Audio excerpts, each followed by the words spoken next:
Hello everyone, my name is Josh and it's time for some indie news.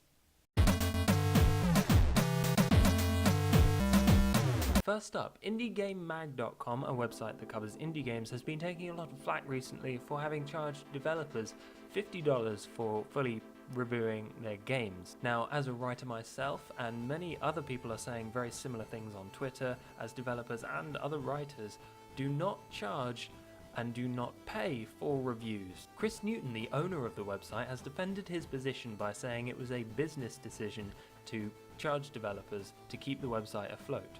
Now, normally a website would stay afloat by charging advertisers for space on their website. Things like that normally come with large volumes of readers, and the fact that he needed to do this and thought it was a good idea to do this meant that it was unlikely that it was getting the kind of traffic that would have supported a website. Now, he thinks that his writers should be paid, and I wholeheartedly agree that someone should. For the work and the time that they put in, it's very difficult, but it should be possible to pay someone. Volunteer writers don't work as hard, he points this out, and I agree with that also, but it changes the argument from one of you are doing a disservice to your readers by prioritizing the people who have paid as opposed to the developers who have quality over wanting to pay your staff. Now, sites like The Escapist and Screw Attack have their subscription services, which are great. It builds a community, people get early content and different content. That is great, and it really a good way to support a website and fund writers who obviously need a wage for the hard work that they put in. Charging developers is not a good idea. They could probably spend that $50 much more effectively on, say, an advert or even a well-made trailer. Chris Priestman from indiestatic.com wrote a very good reply article about how charging developers is a bad idea, mostly focusing on things like the bias that it creates for developers that can afford that review. And yeah, read it. I will provide a link in the description. The Super BR Jam, a Brazilian game jam and bundle, is collecting money for the charity Meninos de Luz in Rio. They're doing this by selling 8 of their games, plus whatever the studios make in the Game Jam.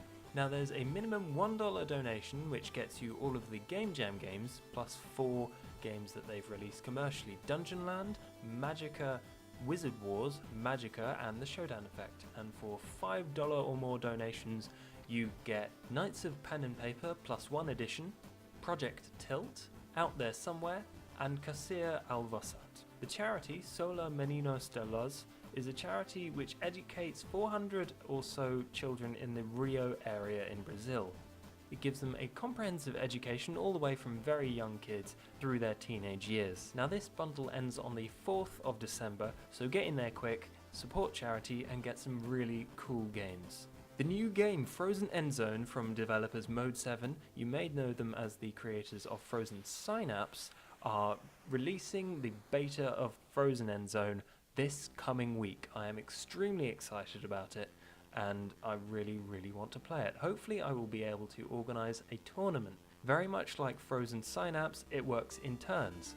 You decide what's going to happen in the next few seconds, so does your opponent, and you simultaneously submit the actions and see what is going to happen.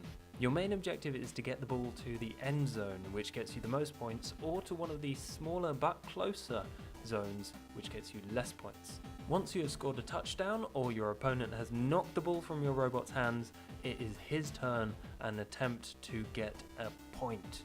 It seems very simple, and it is. It plays really smoothly from what I played at the Eurogamer Expo.